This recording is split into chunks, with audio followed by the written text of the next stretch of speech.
Sorry I'm late, y'all. You know what I mean? It goes the way I go. It goes the way it go. I mean, sometimes, listen, I got this cut on my finger. I do. I got this cut on my finger. This thing is crazy. You see that shit? It's like a paper cut going crazy. It's like a paper cut going wild.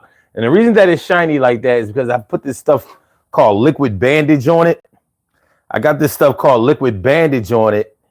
And that keeps it from bleeding because I was ready. I was feeling like a hemophiliac out here. So I'm wondering if it's going to affect my ability to get funky.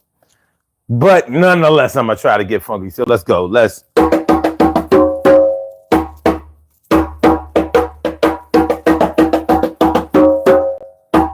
I ain't going to hurt.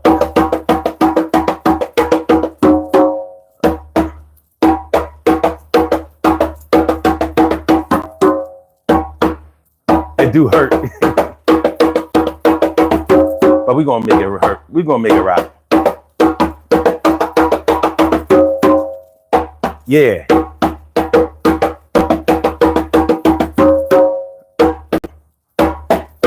What's up, y'all?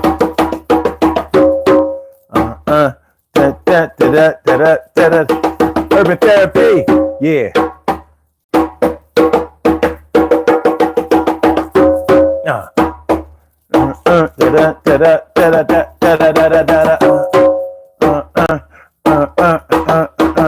Yeah.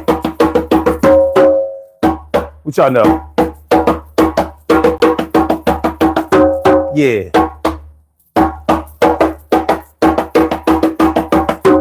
Uh-oh. Do I see Lisa Cyrus? Oh, shit.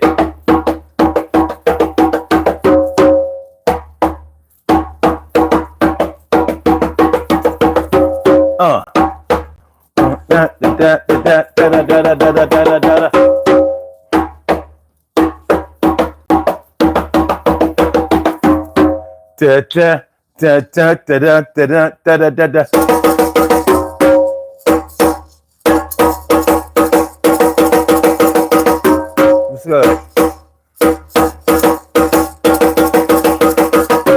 Yeah.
Yeah.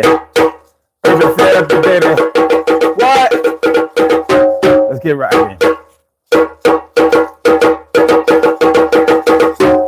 What y'all know, man? Listen, it's the Urban Therapy with Sun Show. I'm your host, Sun.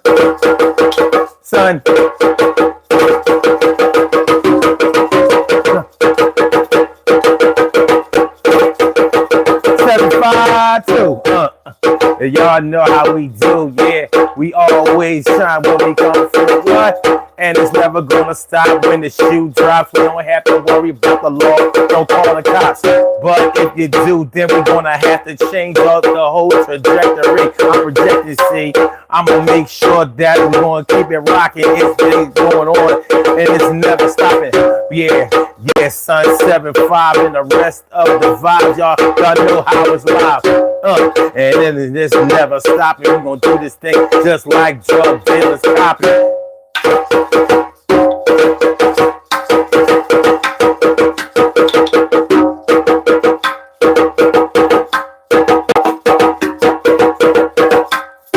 All right, so let's get it popping, y'all.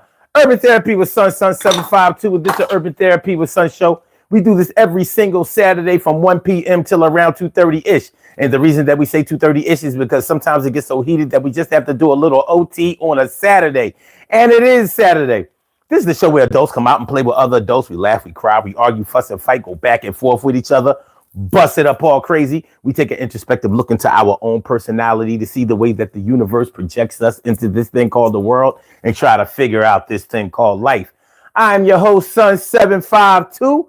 AKA Omar with the rrrr. And if you can't say Omar with the rrrr, well, then you just say Omar with the R. So today on the Urban Therapy with Sun show on the 8th of February, the eve of the Super Bowl tomorrow, where the Eagles, the EAGLES Eagles, will be champions. We are talking about when it's more about who you want than what you want. Well, I don't know. I might have to explain this a little bit more in detail. I might have to explain this a little bit more in detail because I don't want y'all to get the wrong impression about what we're talking about today. We're talking about those times when it may be easy for you to get what you want, like material things or whatever, but it might be hard to get the person that you want to help you get those material things than you would like them to be. For example, let's say you're a hustler, you're a money getter, you are able to make money. It's easy for you to do because maybe you are you're the type of person who has good ideas. You're able to bring people together. You're able to really get the party started. You are a salesman. You're able to get the product sold. You're able to close the sales. But maybe you really want to make it with your peoples. Maybe you really want to have a family business. Maybe you really want to get it popping with your woman or your man or something like that. You want to build a legacy. You want to build generational wealth. But you ain't got nobody to build no generational wealth with because they're not really interested in that. They're interested in all of the spoils and they'll let you work and do your own thing, but they don't really want to jump in. It could be the same thing with your kids. Like your kids see you going to work, they see you hustling, they see you doing late nights, burning the midnight oil. They see you, not necessarily struggling because I associate struggling with not being able to do things the way that you want them to do them, or with not being able to bring things into fruition that you want to bring into fruition. They may see you actually succeeding.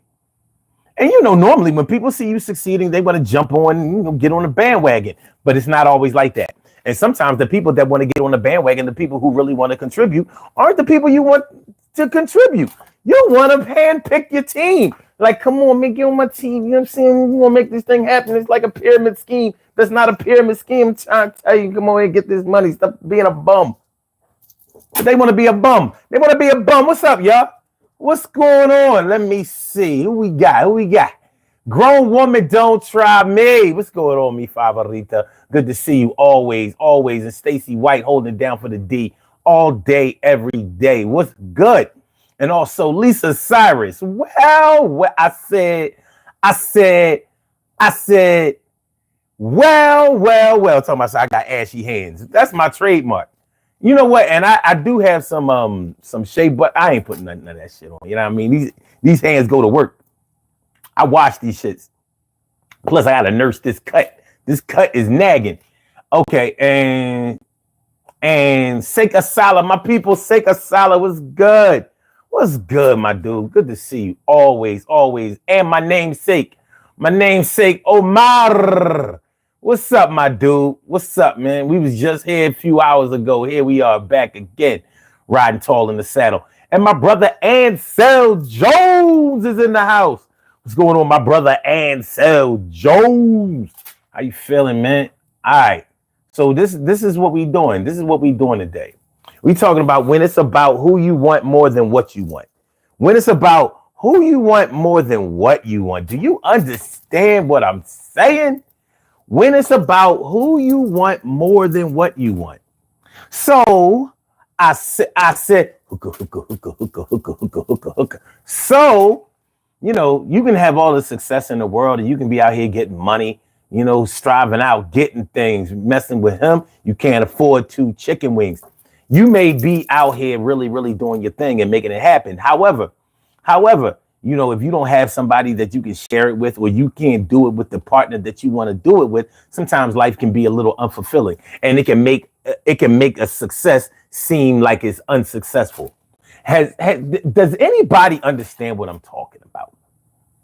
Does anybody know what I'm talking about? Now, for people who grew up, you know, I don't want to get on nobody, but you know, for people who grew up not really having nothing, probably having something alone is a good thing. But you know, if you've grown up playing team sports, it's hard to get out of that team mentality. You know that you can always get a little bit or a lot more done if you have more minds around you, more like-minded people, people that you can coach, people that are coachable. You may be able to be coachable yourself. So yeah, I mean, and yeah, I'm saying. So it's hard to, so you see the value of teamwork. And when you see the value of teamwork and you're dealing with people who don't see the value of teamwork, it can make life a little bit tough for you. What is that? Okay. It can make life a little bit tough for you. You know, it can make it seem like something that's relatively easy for you. It can make it seem like a little bit more of an uphill battle. So that's what we're going to talk about today, man. First of all, how y'all feeling, man? How you feeling? I'm feeling like a real man should. I hope y'all feel like real men and women should also. What's good? What's good? All right, Lisa said I'm getting a pass today. Thank you. Thank you. Appreciate you. Yes, I appreciate you. And Elpidio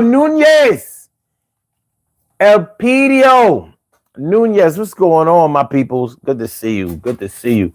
Like I said, this little slice I got on my finger. You know, now you don't normally need the middle finger for nothing except for putting up a middle finger. And until you hurt your middle finger, then it becomes the most important finger on your hand. Like, yo, this is my writing finger. This is my gripping finger. I can't hold nothing tight without this. So, you know what? Let's get a poll question going. Let's get a poll question. This is going to be an easy one. Okay. Let's see.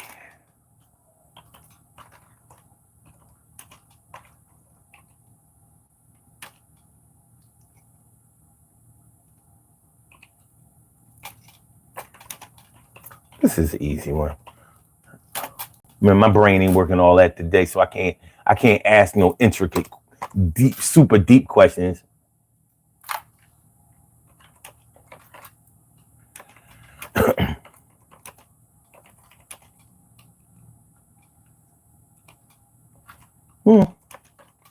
This might be all right to some of y'all.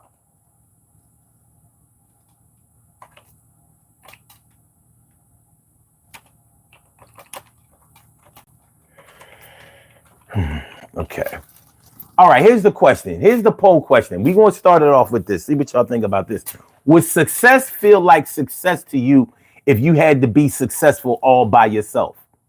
Would success feel like success to you if you had to be successful all by yourself? In other words, if you was the only one in your family getting money, if you was the only one out of your social circle getting money, if you were the only ones out of your friends that was getting money, Would you be all right with that? Now, you know, a lot of people going to say, yeah. But some people, I mean, a lot of people might be like, nah, man, you know, you got to spread the ball around. You know what I mean? You got to spread the ball around. So let's do that question. Let's see what's good. Would success feel like success to you if you had to be successful all by yourself? So you had to get it. You had to do the work yourself. You had to go out and get it for yourself, and you had to enjoy it by yourself.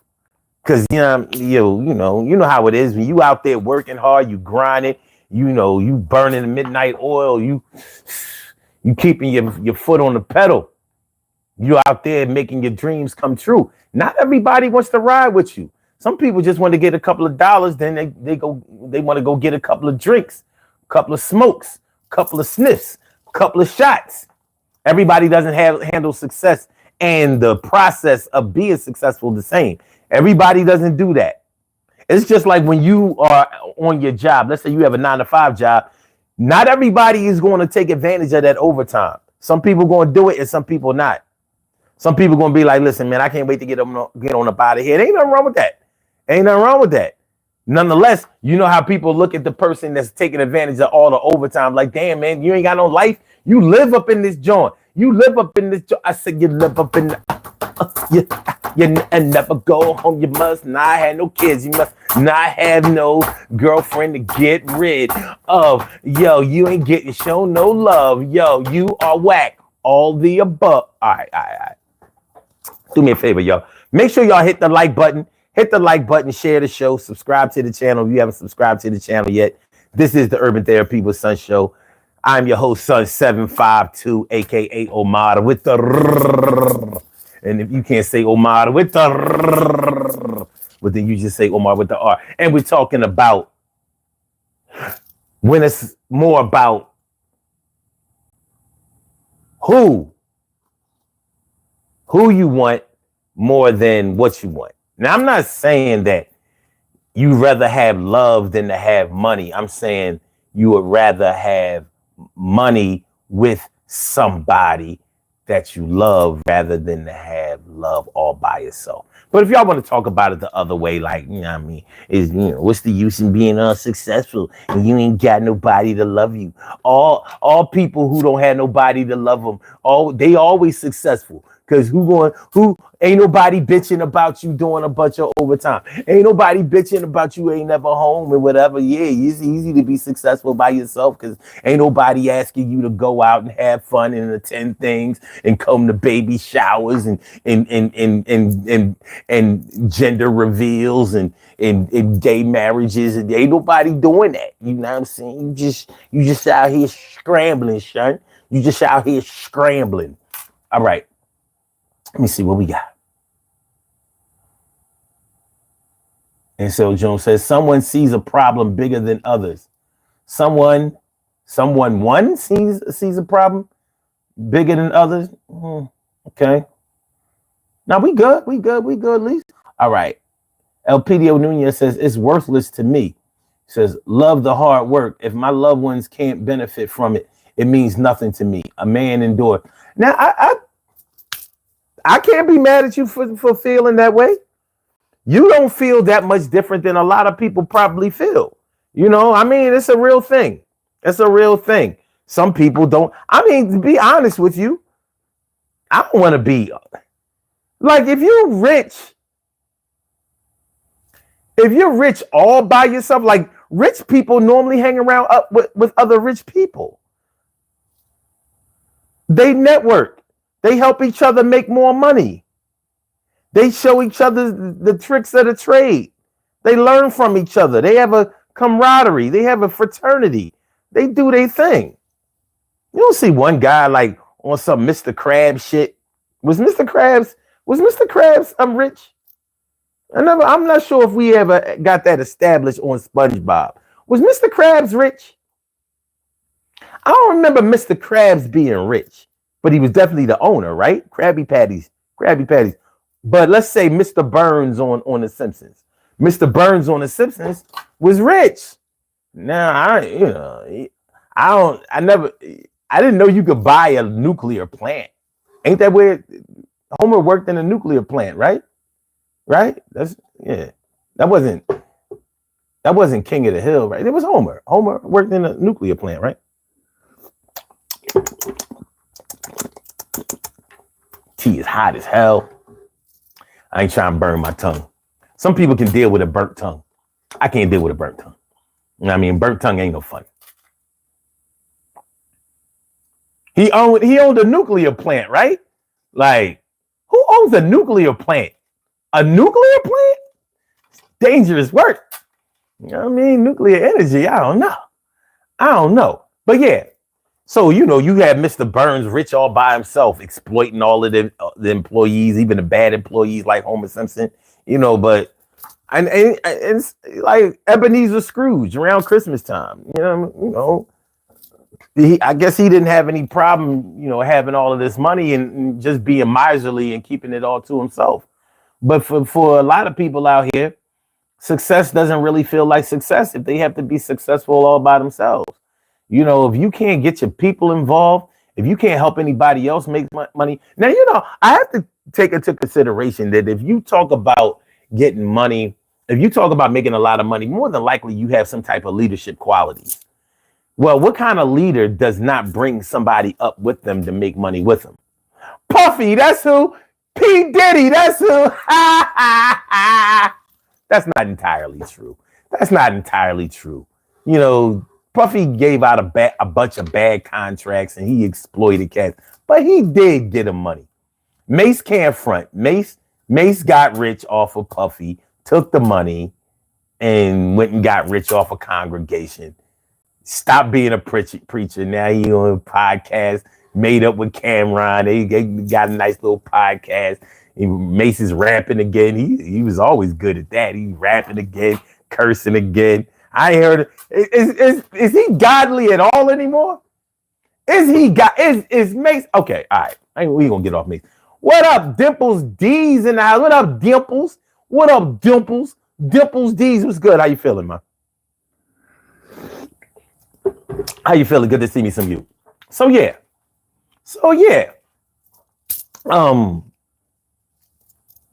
Getting money all by yourself, or being successful all by yourself, or even getting material things.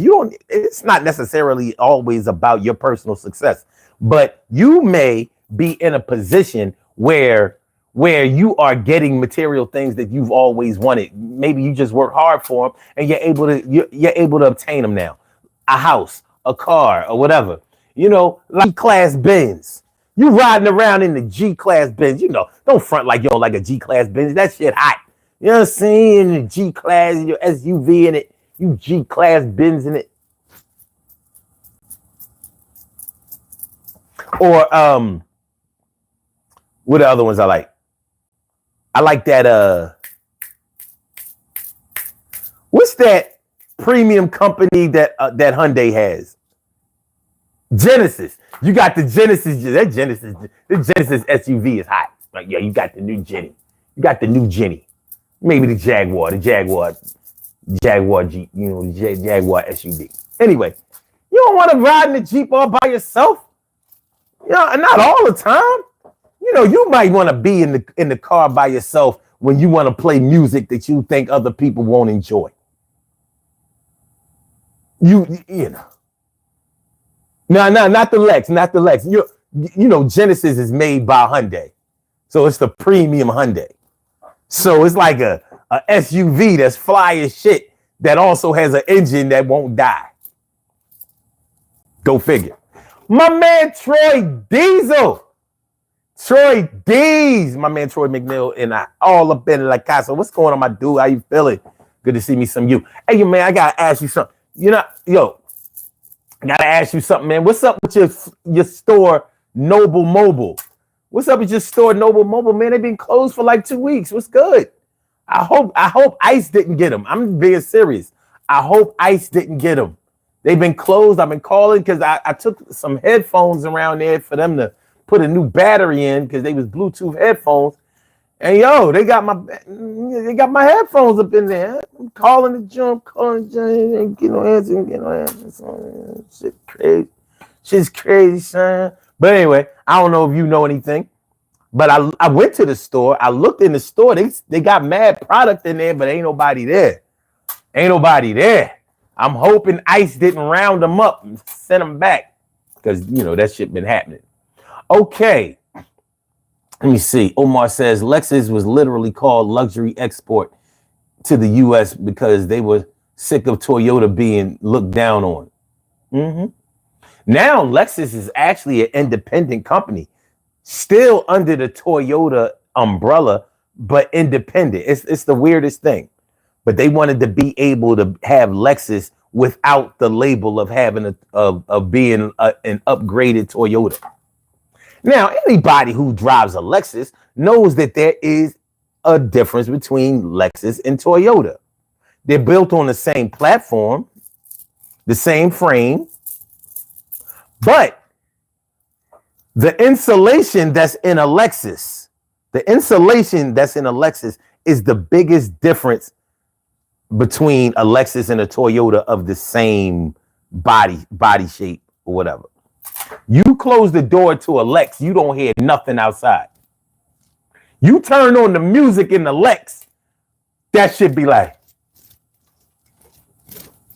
knockety knock, knockety knock, knockety knock. On a Toyota, you can hear through the windows. Toyota is still dope, but the insulation is the big difference, because the Lexus is more like air sealed. When you close the door, it's more like you in the cockpit. When you in the Toyota, you in the pit cock. I'm just kidding. I'm kidding. All right. You said, when did I go? I went this week and last week. I don't know what's going on, son. I've been calling. Son. I'm calling. I'm calling right now. I'll show you what I'm talking about. I'm calling right now, son. Hey, yo, son, call right now. You know what I'm saying? That's what I'm going to do. I'm calling right now. Here we are, Noble Mobile. Put it on speaker.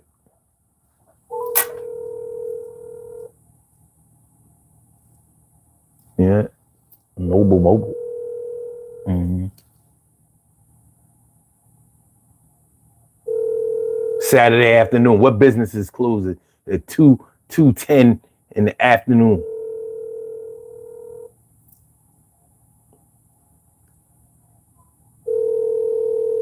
Now here come the voicemail. Noble Mobile is not available to take your call. Please leave a message after the tone. I don't know what's going on. I mean, I might have to just lose those headphones. They was earbuds. They was some Sony MX4 earbuds. I just wanted to get a battery put in them because they started not really working right after the warranty expired. You know what I mean? So I saw it online that you could put a battery. You could replace the battery in the joint. But they show you how to do it. You need a heat gun and all that. I don't want to do all of that. I know they know how to do it, so I took it to them. Grown woman says, I had a Toyota in 97 Camry SE. Mm-hmm. I mean, what Toyota or Lexus, you can't, as long as you get regular oil changes, they get you like 300 or 400 miles on the thing. You're not going to kill it. It won't die. I have a 1996 first generation Toyota Avalon that I drive to this day. It's not my only car, but I still drive that shit. It won't stop.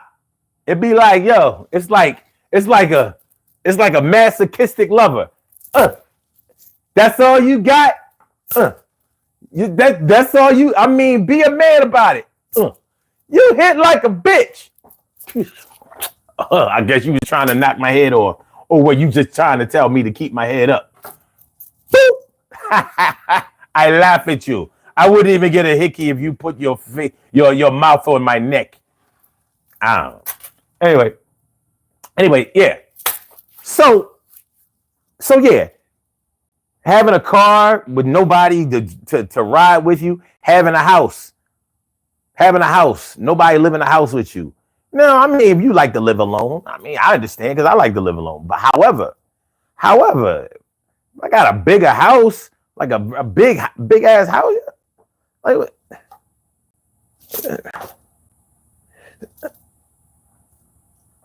so you're gonna get this big giant Victorian out on the main line, Montgomery County, and you just gonna live in there by yourself? You know what I'm saying?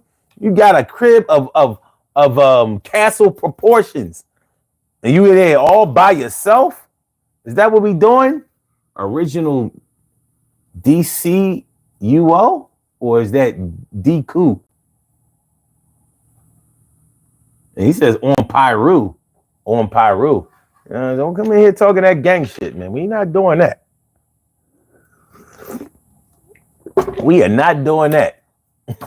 This ain't the place for that. I mean, welcome to the channel and all of that, but we not doing that. No Pyru in here. No Pyru, no Grape Street, no B's and C's, none of it, no B's and C's, no GDs, no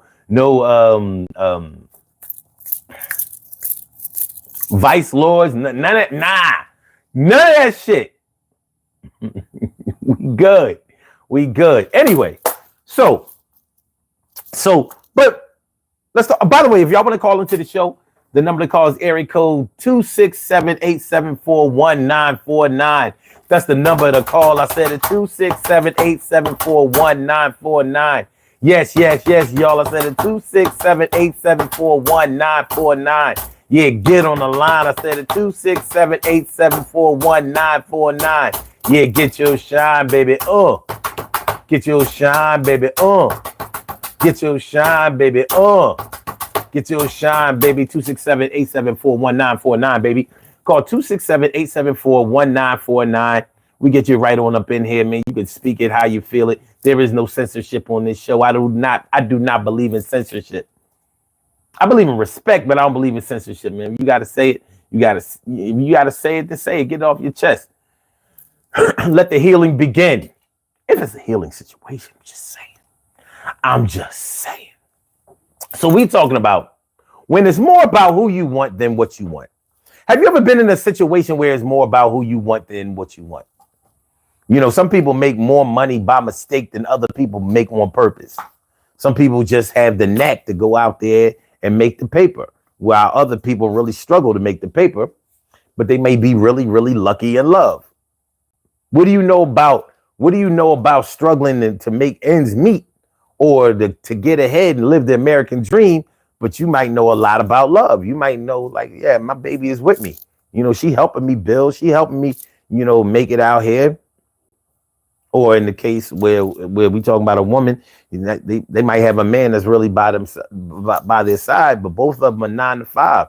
They ain't out here, they making moves, but the moves that they making ain't going to really bring home a whole slab of bacon. The moves that you're making don't equal up to a slab of bacon. You got to take your slices. You know what I'm saying? But anyway,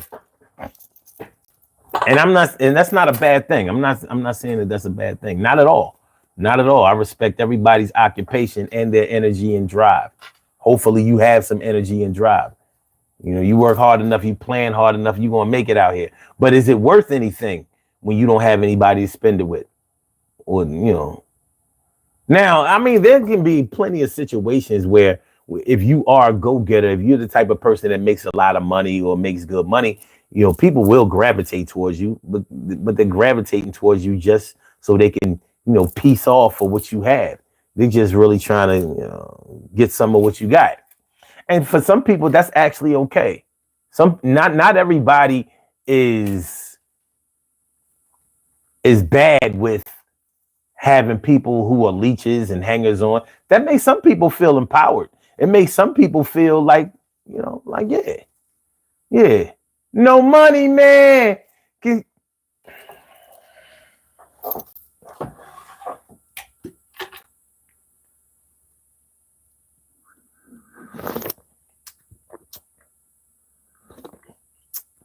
No money, man. Can tell my love. It's sweetness that I'm thinking of. We always chill in the buffalo stance. We do the dive every time we dance. To give you love, baby, not. All right. But yeah, For some people, it's okay. I know people who are like that. They value the hangers on, and a lot of times they value the hangers on because they can kind of control them. You know what I mean? Tell them to shut the fuck up, and they shut the fuck up. Why? Because he paying for everything. Like Drake used to say back in, years ago. I don't want to say back in the day, but no new friends, no new friends. Why? Because I can control these friends. I hate to keep harping on it, but Diddy strikes me as that type of person. He's the one who's making all of the money. He's the big dog, and everybody around him answers to his beck and call, to his every beck and call, because he's the one signing the checks. I mean, if you think about that Diddy and Cassie situation, a lot of people just looked at what was going on as abuse. I looked at it differently. From what I saw a situation where she hung on as long as possible because he was the money and the power. He was the money and the power. She was signed to his label. She was going with the man. So in order for her to advance, she had to do what he wanted her to do, and she did. And I don't think that he had a right to physically and emotionally abuse her, but something tells me that she went along with that for a long time, as long as the money was flowing. And I'm really curious as to why she finally put the stop to it. Everything has a beginning and an end. Don't get me wrong. I understand that, but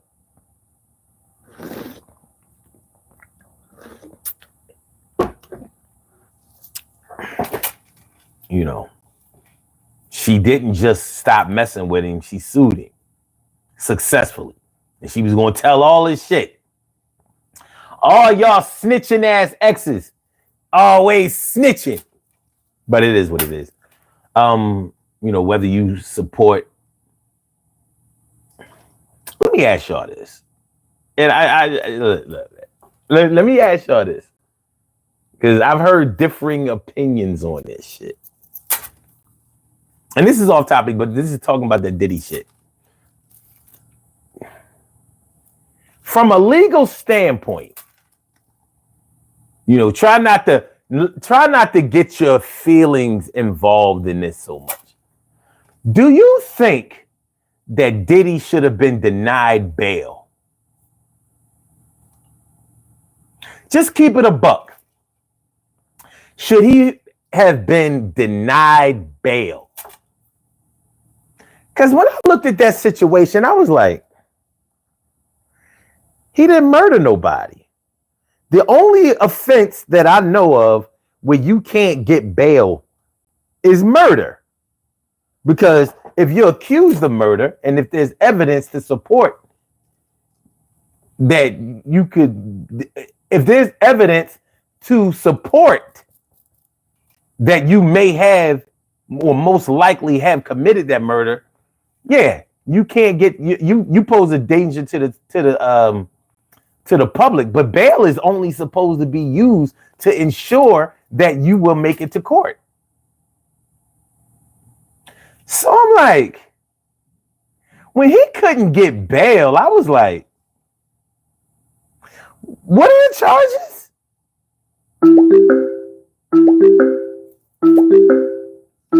Hold on, we got a call on the line. You have a call. Hold on, caller. Caller with the last number 7797. Hold on just a second. When you look at his charges, we talking about interstate trafficking, federal charge. Hold on, what are the charges? I was like, this ain't no.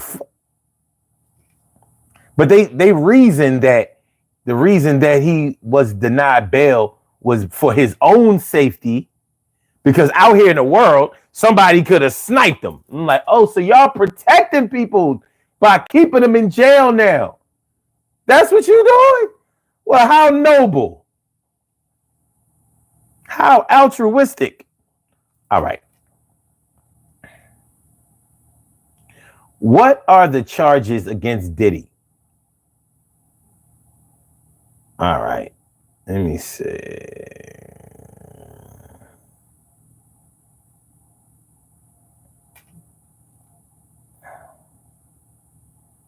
Just get to the charges. I ain't talking about this shit that people think he did. Let me see.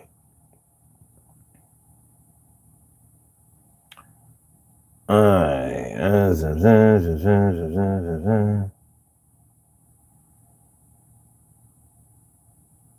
Accused of verbally, emotionally, physically, and sexually abusing women.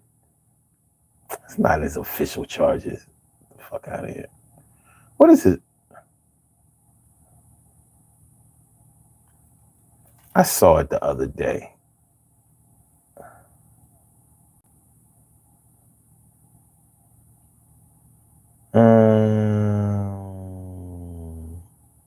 Let's do this. Okay. Sex trafficking and racketeering charges.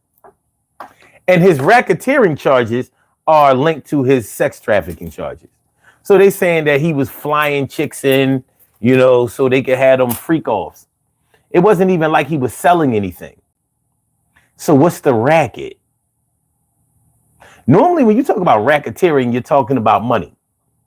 Now, just because money is exchanged, it doesn't necessarily mean that you are making money.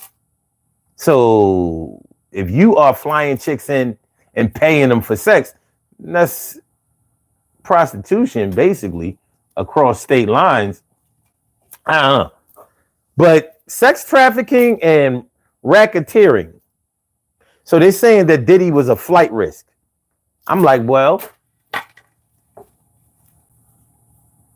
just because you have a passport and a plane and all of that, it doesn't necessarily mean that you will try to get away.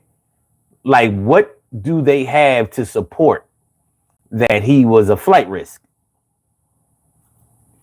Because in court, it's supposed to be all about evidence. Has he run before? Because he's had run-ins with the law before, with the whole gun charge thing. Did he run then? Did he jump bail? Because if he stood to lose a lot back then and he didn't run, he cooperated with the police and all of that kind of stuff, even though when you know.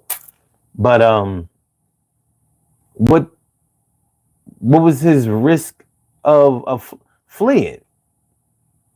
He's an internationally known figure, so I don't know, man. That just didn't seem right. It's not about whether he's right or wrong in what he did. The law is the law. The law is the law. You don't typically see bail being denied for charges less than murder. Even in third-degree murder, you might get bail. It's funny how a first-degree burn is a lot lighter than a third-degree burn. But in law, a third-degree murder is a lot lighter than a first-degree murder. I don't know. All right. Omar says, and deny bail is for immediate threat to the public. So he's just going to go out and traffic some more people? Come to the house. Come to the house. I don't know, man. Grown woman says, all predators should be denied bail. Why let them out to continue doing the same things? Some don't learn.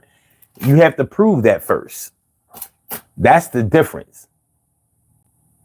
You say you do know people skip bail. Yes, they do. But you have to give them a chance to skip bail. See, I'm only dealing with the law. I'm not a fan of Diddy.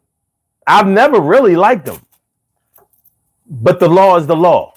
And the thing is, what they do to one black man, they've already been doing to all black men and women and children. So when you see somebody like him who has power, who has access, you see them doing that shit to him, what do you think they gonna do to you? What do you think they're gonna do to you? So that's my issue. He should have had bail. If he skips bail, he don't get the money back. But where's he gonna go? What corner of the earth is Diddy gonna run to? Jeff Guapo, what's good? And also Super TA 329, what's good? All right. Wait a minute. Yeah, Omar saying the same thing I said. Yeah, but to skip bail, you got to be given bail first. They denied him bail. I mean, it's like the Bill Cosby situation, man. You know, he might have been wrong, but you can't be railroading motherfuckers. If you railroad the guilty, what do you think you're going to do with the innocent? What have they been doing with the innocent? This shit ain't,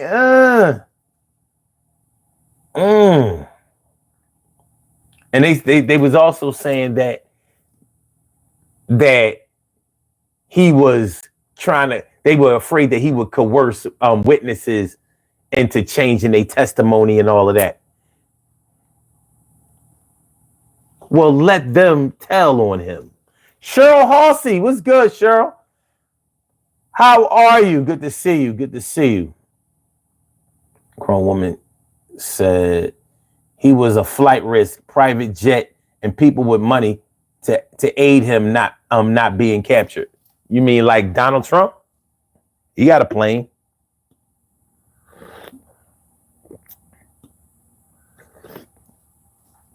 He never saw a day in jail. No differences though. Like, so what Diddy did was a lot worse than what Trump did, right? How many charges are there against Diddy? If he gets convicted, how many charges will he be convicted of? 2. How many was Donald Trump convicted of? But that's different, right? Because they just hating on Trump, right? They not hating on Diddy. Diddy did it. Like Diddy is on camera, you know, beating up his girlfriend, right? In 2016? That was in 2016. Yeah. Okay. Never got. We don't have Donald Trump on tape doing nothing, right? No, definitely like not talking about any sexual advances that he's ever made towards any women. Because for those of y'all who forgot, those 34 felony convictions didn't have anything to do with his sexual allegations that he was found guilty of. But that was in civil court. That was just about money. It wasn't like he. Okay. I mean, I'm just saying. All I'm saying is the law is the law. I'm like, what kind of lawyer do you have, Diddy? Where you can't get bail? Grown woman says, what about the substances allegedly he was giving people? And a lot of the traffic people were minors. I don't know. That has not been proven yet. You still have to prove that. You still have to prove that. A lot of that stuff is still in the hearsay stage. A lot of it is. I'm just saying. And guess what? He is not charged with anything dealing with minors. That's not what he's charged with. See, and that's what you kind of have to deal with.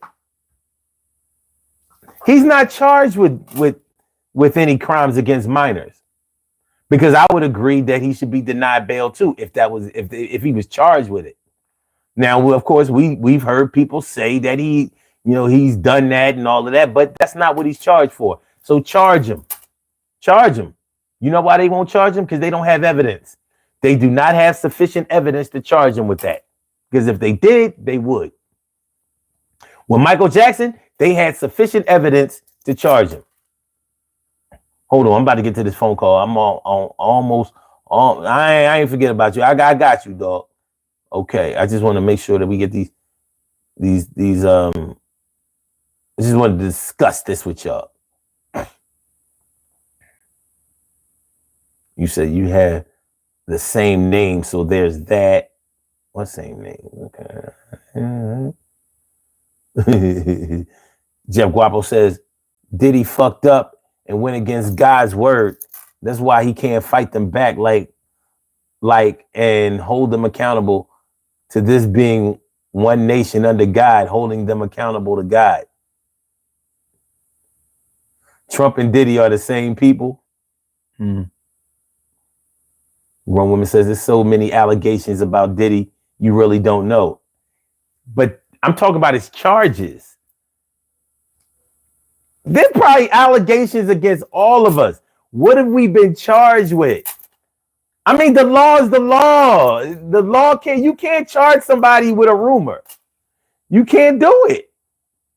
You can't do it. I'm only talking about what he was charged with. Should he have been denied bail for what he has been charged with? And it's a clear no. No, there's no way. No way. If you consider him to be a flight risk, then you raise the bail so high that it would be hard for him to ignore coming to court because he would lose so much money. But you can't charge somebody with $100 million bail on those charges that he's charged with. You just can't. They're not minor offenses, but they are not. I'm just talking about the law, yo. I'm sorry. Just talking about the law. The law is the law. Grown woman says, I hate Trump, and I said he was a predator too, and should have been arrested and jailed. Wonder why he wasn't. You know, since you said they the same, I wonder why they were treated so much differently. Wonder why. All right. T. Carey, right, morning, noon, and night. It's always great to have my peoples go directly into your site. What's up? And also, let's see. Jeff says, son, throughout life, have you ever been told to stay away from someone, especially because it's folks saying they on weirdo shit? Yes, I've been told to stay away from somebody because they was on some weirdo shit, and people really didn't have to tell me that. I could see that they was on some weirdo shit. Diddy didn't get everybody to come to those freak off parties by gunpoint. He didn't have to trick them, manipulate them. They were willing participants. Now everybody wanna, I don't know. It was all good when it was just a bunch of fucking and sucking and going crazy. Drugs and sex. Drugs, sex, and rock and roll. It was all good when it was drugs, sex, and rock and roll. Now everybody, oh no, I ain't do that. I ain't do that. I ain't see no. I mean, I saw some stuff, but I don't know. Grown woman says, "Not me. I'm squeaky clean." Chef Guapo says, "That's like folks on the street telling you to stay away from certain folks because they bad news in a sense. It's not like that with Diddy. Man, they came up in Diddy crib. His cribs were famous for his part. Diddy been throwing parties. Diddy parties before they became freak off parties. Just his parties in New York as a young boy are legendary. If he don't know how to do nothing, that motherfucker knows how to draw a crowd. He knows how to get a party started. That's who he is. He's a promoter extraordinaire." Omar says, he flew to the Caribbean and was on TMZ. He's not able to flee at his status. Thank you. Thank you. I was hoping somebody would just say that. Like, where is he going to go? What corner of the earth is he going to go to? Maybe they don't want him to consider suicide before he goes to trial. He ain't going to get Jeff Epstein. Jeff Epstein did not commit suicide. Y'all can think that shit if y'all want. Jeff Guapo says, "You good, son? I would say Diddy need to blame his lawyers. they can't make shit move according to law. Something ain't right. Something ain't right. You say he could go to China or Russia or North Korea. Yeah. Diddy's skin is this color. So good luck with that.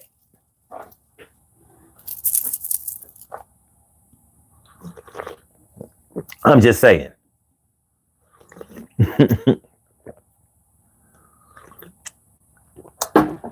Unfortunately, asylum doesn't work the same for us as it does for a lot of people.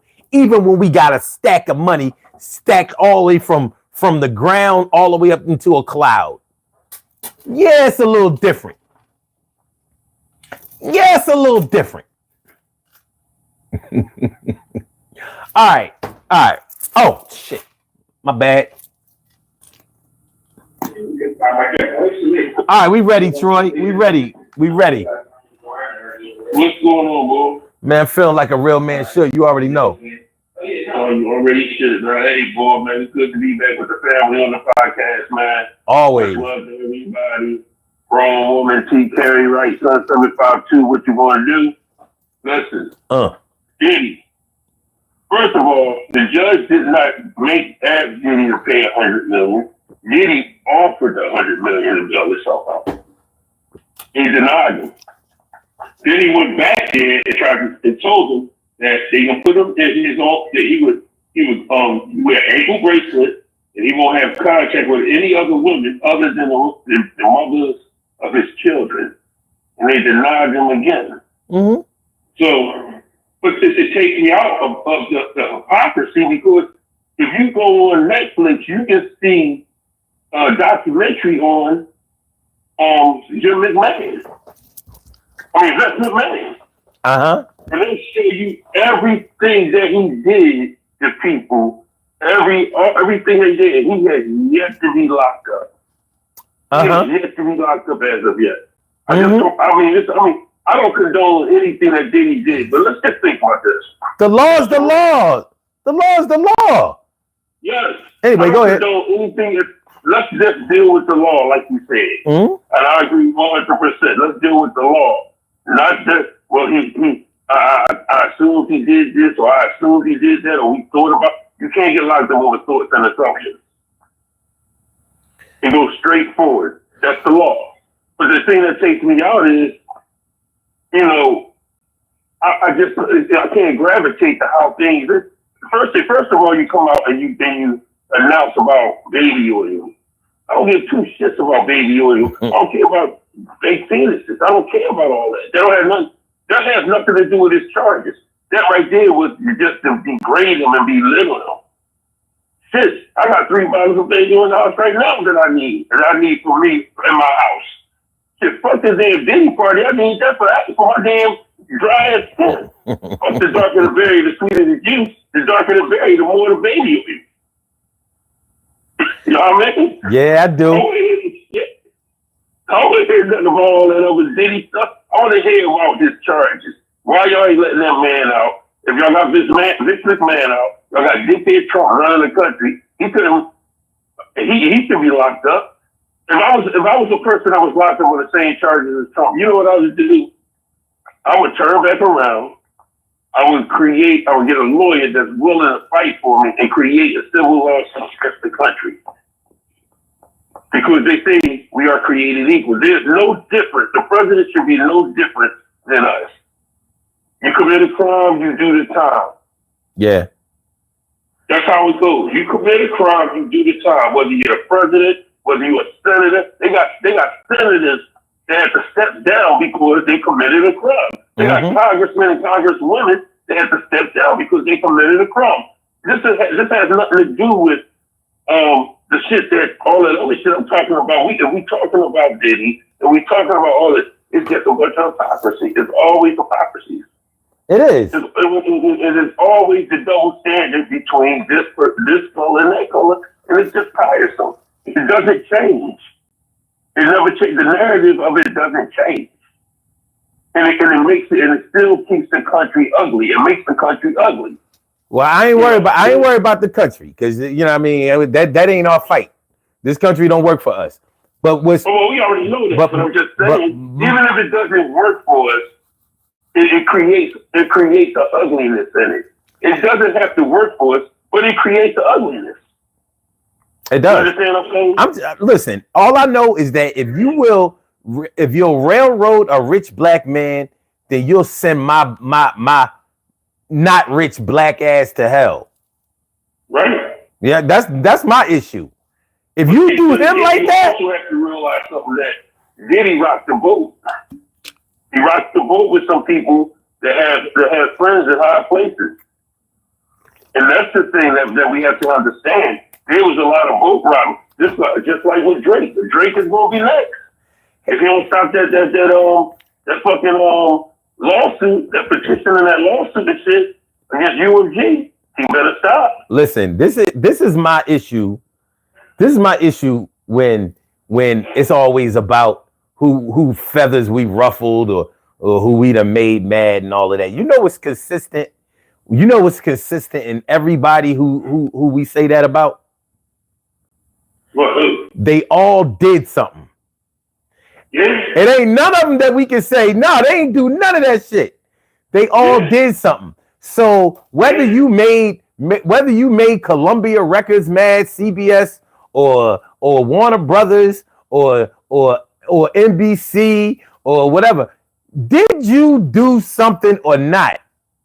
I might not even be all that mad about what you did, but let's not get into the only reason you getting charged is because you made somebody mad. Because that ain't no. But see. No, I'm not saying that you saying that. I'm not. He's getting charged. Yeah, I'm not saying that's what you're saying. But a lot of people hear that. The reason why he's not being allowed bail because that's the part. You understand what I'm saying? Yeah. The charges are the charges.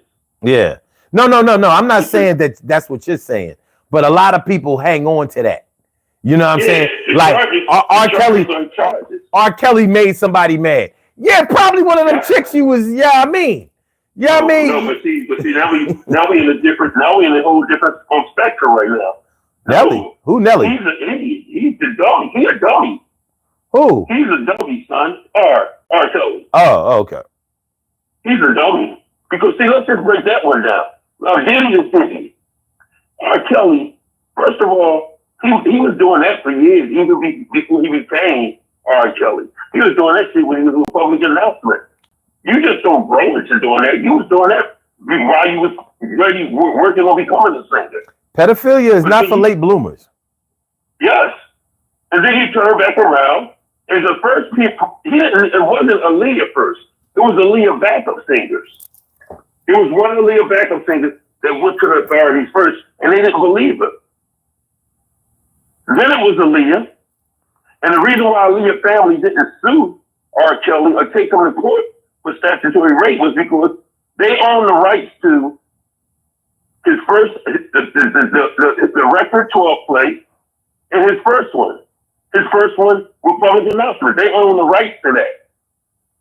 That's why they didn't take him to court. And then he turned back around after that. You had the video with the young girl on it. And before they showed that video, and that video became public, he was on BET Cribs. And they showed us the same spot where he was sitting at when he was setting the camera up. They showed us the spot. Mm-hmm. They showed us his house. Mm-hmm. You see, the thing about that whole situation is that people say about the parents this and this and other. See, the analogy that you have to use with R. Kelly is you have to use the John Gotti's analogy. He beat the system. He won. He was that's why. He beat the system the first time. He could have stopped and been told for the rest of his life. But he was there to tell you. You just want to walk away. So you get doing the same stupid shit. As talented as you was, as good as you was, as all that shit don't even happen. Because you've done the same heinous stupid shit. That picture behind the boys for all these hits is that people walking around talking about free R. Kelly. My suggestion if you want R. Kelly free is if he's to go home, allow him to spend time with your 12 or your 11-year-old daughter. That's the only way he can come home, if he can stay the night at your house. And y'all not there, and he's there with your daughters. If that's the case, then shut the fuck up, because he's wrong. Yeah, I'm not getting into all of that free anybody, whatever. I just you know what I mean? I just think what you're saying is that the law is the law. If it works for them, it needs to work for him. Well, see, here's the thing. You and I don't want to stay on this, because this was really just a sidebar. This was really just a sidebar conversation, but Diddy and R. Kelly was charged with a lot of with the same charges, the same crimes. R. Kelly had the same kind of access that Diddy had, and he got bail. He just happened to get convicted. You know what I'm saying? So I'm like, I don't know, man. I don't know. Well, like I said, the whole thing about it is that, let's just go back to the thing you just said. R. Kelly was able to get bail. He didn't rock any feathers. He didn't rock any boats. He didn't mess with people in high places. Well, that's not what's being said. They saying that he rocked the boat too. They saying he pissed off somebody too. Look what I got, y'all. Fresh. Look at this. Fresh echinacea. Echinacea extract. You got the good shit here. You see? Hold up. Now I don't wanna. I mean, I can understand where you're coming from on that. Yeah, man. It's just for me, because I've had run-ins with the law. I look at things in a certain kind of way. I'm not a criminal. However, I know that without good legal representation, too many of our people get railroaded or receive harsher sentences than they should have. So for those of us who can afford good legal representation, it ain't right for them to get shitted on like that. What are you paying all of them? Did he probably paying millions of dollars for his legal representation? We can't get bail. Yeah, well, for a nine. But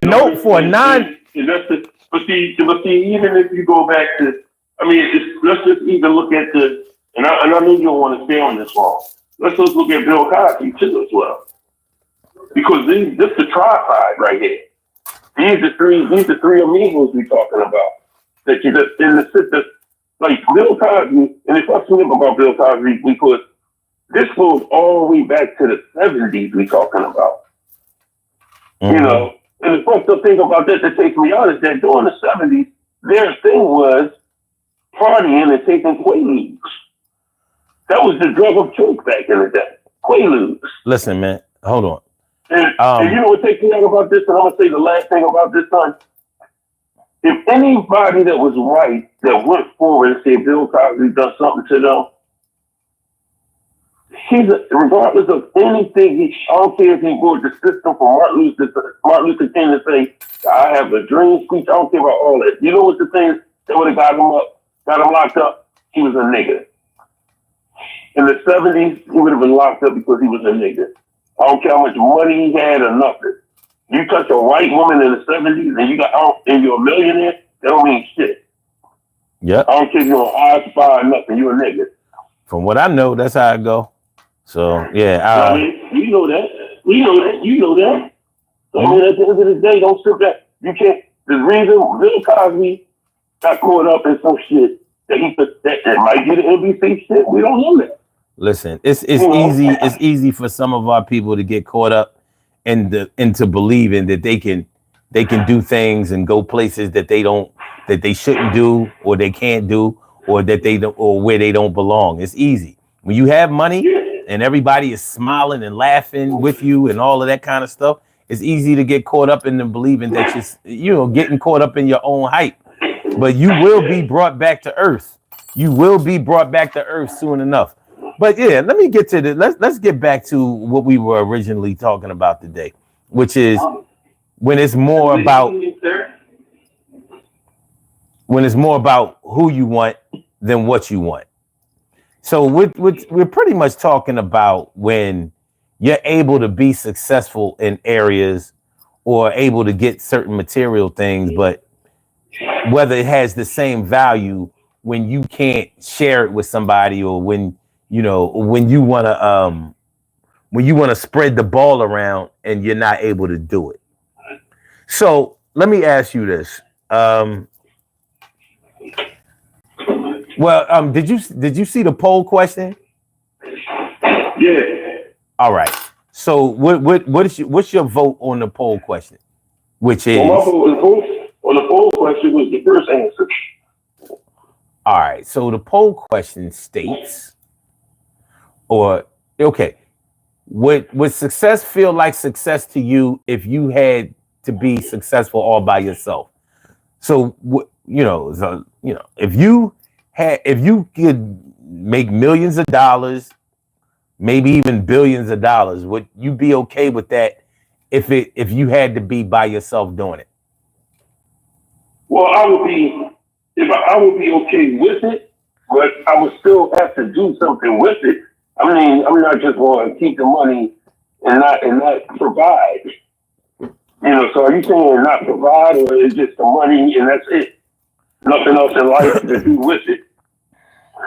Well, basically, all right, I was looking at it from the standpoint of this. If you have like this great idea, this great money making idea, right? And or if you started a business and you want to get your people involved in your business, it could be your kids.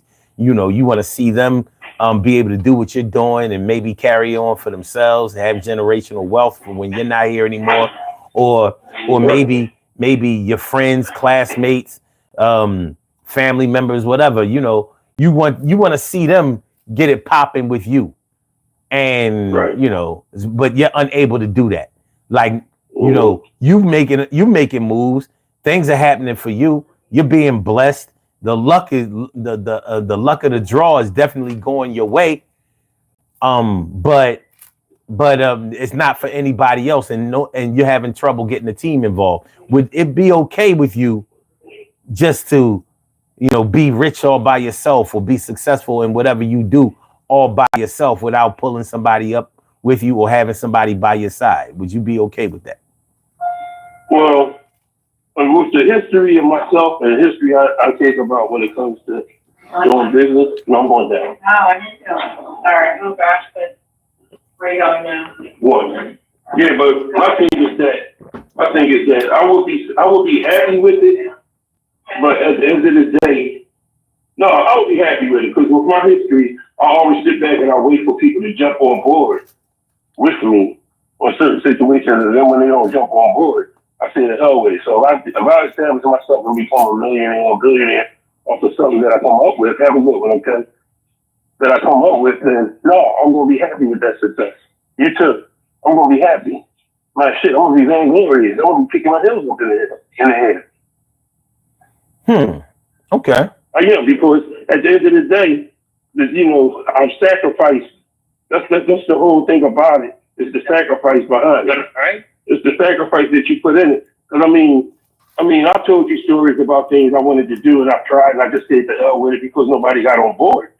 So now when you go out there and you do it on your own, it's just like with comedy. When we first started doing comedy, nobody want to be on board. As soon as you make it and you establish yourself, now you in Hollywood and you doing this and you making millions. As soon as you come back home, everybody, oh, I knew you was going to do it, man. You got tickets, I get some free tickets. Whoa, let's do this. Now everybody on board. It's like Mike Jones effect. Back then, didn't know you have a hot all on you. So yeah, you damn right I'm gonna be happy by myself, because you didn't want to be on board when I had that opportunity for us. I'm keep begging you, let's do this, let's do this, let's do this, let's do this. Now all of a sudden, you didn't want to do it. I did it on my own. Why? But I'm content with that now, because I'm not gonna bring you up. Now that I've established myself, you didn't want to come up with me. You didn't want to fight the battles. You didn't want to go through the trenches. You didn't want to do all that work with me. You didn't want to ride to take them long rides to New York and go hit 5 rooms, comedy rooms, just to get $50 from each room. You didn't want to do all that. So I mean, now that I've been doing it, now that I established myself, now I'm in Hollywood, I've been making money. Now we ain't having Diddy parties, we having Troy parties. All right, let me ask you. All right, let's do it like this. Let's say you're in love with a woman, or it's your wife, or whatever the case is, right? Would you be okay with building an empire and she didn't support you in any way? You said, would I be comfortable with her if I make it there and she didn't help me anyway? If she didn't support you in your quest for success in any kind of way. So you out there, getting it, doing whatever it is that you're doing, and she may be enjoying the spoils of it, but she don't want to be involved in any way. So let's say, like, all right, so let's say you went back to comedy or whatever, or you continue doing comedy, and you really getting big time now, national comedian, started to be on TV a lot, going to Kevin Hart route, and she don't even come to none of your shows. And you want her to. It ain't like you telling her to stay home. You're like, yo, babe, you know what I mean? I don't want to do this tour all by myself. I want, come on this tour with me. She like, nah, I'm gonna stay at the crib. Would you be all right with that? No, I wouldn't be all right with that. So that's what we talking about. So that part right there. But see, like, I wouldn't be all right with that. But at the end of the day, it still would be that's different because that's your relationship. I'm talking about you still have your family, you still this that, and other. You did that's the when you married, your wife comes up off the fruits of your labors, just like you come up off the fruits of her labor. No, but what I'm saying is you're trying to. What I'm saying is you're trying to involve her in what you're doing, and she has no interest in what you're doing. Maybe you even try to give her a job. Like, well, listen, you know what I mean? You don't have to work. You ain't got to work. You know what I mean? Be my publicist. You know what I'm saying? Here, let me put a camera in your hand. Take pictures. You're my personal photographer. I'm just trying to get you on the payroll. You know what I mean? So why should I pay other people to do this thing for what you can do? She might have a skill that I don't. Let's say she sews. Well, babe, won't you make my outfits for me? She make outfits for people for a living. She don't want to make your outfits for you. Like, huh? So I gotta pay my wardrobe. You know what I mean? Why? Why don't you? At some point in time, that right there would be a breaking point in the relationship. Well, but regardless, that's what we're talking about today. Sometimes it's more. Right, I think, honestly, on that aspect, when you breaking it down the way you breaking it down, that would be a focal point of pretty much almost getting a divorce or separating in hopes of getting a divorce. Because if you can't be supportive of me and I'm trying, or even if I'm on the verge of making it and I'm asking you, no, you can quit your job, I take care of everything, I just need you to do this and let's do this together, and you still saying no, then there's no reason for us to be together. Okay, so you understand what we're talking about. So this is more than just when we talk about being successful, but being successful all alone. And what we talk about, what the title of the show is, sometimes it's more about the who than the what. You know what I'm saying? Like, yeah, you may not want to get money all by yourself. I wouldn't care if we talking about, let's say you have a chance to improve your neighborhood, to give back to the community. So whatever you're doing, you're able to get the money to be able to put programs and facilities and resources in the hood. Like, yo, this is a chance for everybody to get something. And don't nobody want nothing. You understand what I'm saying?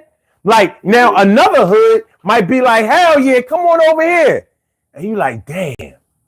All right. I mean, I don't mind helping y'all out, but I really wanted to give back to the ones who raised me up, who put me on. You know what I mean? But you might not be able to, because you might run into a situation where everybody want to eat, nobody want to work. Nobody even want to cook. Everybody got their fork, their plate, spoon, knife, napkins, everything. They ready to go. But don't nobody want to. Don't nobody want to get. So they can take. We got the exactly. No. They got Tupperware. Fuck is you talking about? They got Tupperware, Rubbermaid. You know what I mean? They got the good shit. But yeah, and you can find yourself in those kinds of situations, and it might be really demoralizing to you. So what would be your thing then? How would you handle that? Let me think. Because I have been in situations where people didn't want to get involved in what I was doing before. So I normally concentrate on the people who do want to be involved, and I keep my focus that way because I think that's what I have to do, because not everybody is on the same page. All right, this is what I did. Years ago, I was writing this little movie, this short little movie. And I've done some acting and shit like that. So I figured I'll write this little movie, but I'll get my people to act in the movie. So they'll get their little joint, you know, sort of like Red Fox did with Sanford and Son. You know what I mean? He went and got his people. Like, I don't care if they have no experience. Listen, we gonna get them. You know, we gonna get them right. You know what I'm saying? And they gonna eat. I had the same idea. What I had to realize when people didn't, you know, they didn't want to practice, they didn't want to get into this, is that I'm trying to get them into an industry that I'm in and that they're not in. Like, I want to be in show business. That's not what they wanted to be. They might have wanted to be in the movie, but they don't understand the culture of what it takes in order to make this thing happen. They don't understand the discipline that has to be that's involved. You know, it's like the difference between putting on a show and watching a show. The people who watch the show don't have to do nothing but buy a ticket and sit the fuck down. But the ones who put on the show they have to decorate everything, make sure the timing is right, get the lighting correctly, pay everybody who's involved. It's a lot of work. So when you try to cross somebody over from the watching the movie part to the making the movie part, it's not going to be a seamless type of action there. It's not going to work that way. So I didn't give up on them, but I had to realize, like, listen, man, you got to get the right people for the right job. You want people to act in a movie, guess what? Get actors. Everybody can act, but they might not want to be in the movie. They might not be ready for all of that. So, you know what I mean? So you'll always be, I'll always be able to find people to support my shit. But that doesn't mean that I won't want, you know, my people to be involved. So I got to be patient. I'm gonna go back and I'm gonna present them with the opportunity again. Like, yo, come on, I mean, we really doing it now. Look, all the hard work is done. Now you really can come over here and just get paid. Some of them still might not do it. You know? No, just deliver the money. I can't come out. Got bird flu. All kinds of shit. So, but yeah, it's so when I say that when it's more about who you want than what you want, you may have an easy time, you know, making the kind of money you want to make or getting the kind of things that you want to get. But sometimes those things are unfulfilling if you can't have the people that you want to be with you, helping you out, supporting you, lifting you up, participating. There are times when you just want to be like, we did this. This is our shit. You might not always want to say, this is my shit. You understand what I'm saying? It's not always about the my shit. Because you can have all your shit.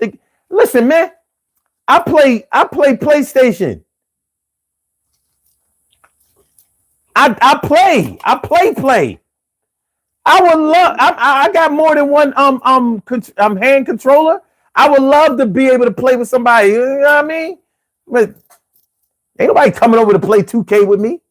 You know what I'm saying? Too old for that shit. But not that I don't know old gamers, because I do. But it's different. It's different. So it's a good thing it's online. Because back in the day, you had a video game system. It wasn't no online, so you had to have people play with you. You know what I mean? That's true. You go, unless you're going to be playing Mortal Kombat, just against a computer all the time. Mm-hmm. That's true. So yeah, man, it could be any little thing. You know how some people they go to dinner by themselves. Some people go to the movies by themselves. There are many people who manage being alone very well. It doesn't mean that they don't want somebody with them. They could have a situation going on. It's maybe the person that they really used to kick it with, maybe they passed and they haven't gotten past it. You know what I'm saying? So they hang out by themselves. Maybe they got just used to being with that person, and that person they're not together no more. So they're trying to develop some type of violence in themselves. How you doing? You know what I mean? Yeah. It happens. It happens, bro. It definitely happens. So you don't always know everybody's story, but it can seem like even people that people say are so selfish and they all about themselves. They don't care about they don't care about nobody. They always want. They're not always. That's not always the person. I mean, that's not always the way that the selfish person feels. Sometimes the selfish person may feel that they can't either get along with anybody, or they can't trust anybody, or that maybe there's something about them that turns people away from them. You know what I'm saying? But then again, there's some people who are very selfish, but they use their money to get everybody else involved. I think that explained a lot of the Diddy situation. It definitely didn't seem that way with Bill Cosby or R. Kelly. Hold on. Yo, I just rolled past Mobile Noble. They open. Mobile is open. Well, you heard me call them, right? Yeah, they open. They open? I bet. Well, I better get them while they hot. You know what I'm saying? But they ain't been open. Look. Maybe they open. Maybe they open after the when they think ICE closed. You know what I mean? Like the water department ain't gonna turn off my water after 5:00. You know what I'm saying? Yeah. So ICE ain't come to get me on the weekends. Because sometimes, well, I'm gonna put it to you like this. Sometimes they close. Sorry for interrupting the conversation, but sometimes they close when he has to go do prayer time because he's Muslim. I know, but I've been calling them. I've been calling them like in the morning, like around 11:00. 12:00. I've called. I've gone by there. Like even when they pray, they don't have the gate down. Yes, you do. No, not the gate. He locks the door down. Yeah, I've been there when they was praying. Like, no, the gate is down. You understand what I'm saying? Like, ain't nothing happening. It's a rizat. Yeah. Mm-hmm. So, but yeah. So sometimes it is about who you want than what you want. You might still want great things like a house, like a boat, like a car, like a bunch of money, like jewelry and all that kind of shit. But you ain't got no friends to kick it with. It always takes me back to Mahogany. At the end of Mahogany, when Billy D said to Diana Ross, "Money is nothing unless you have somebody to share it with." Yeah. And it always takes me back to that because it feels money is nothing. It is no matter how much money you got, we can all sit back and say we get this amount of money, we're gonna do this, we're gonna do that for that person, it's not for a person. But when you get so much, when you get money, some people do become selfish. I'm not one of them. I can't be selfish because that's not my genetic DNA. But it's just the fact that I've seen people have an abundance of money and just say, fuck everybody.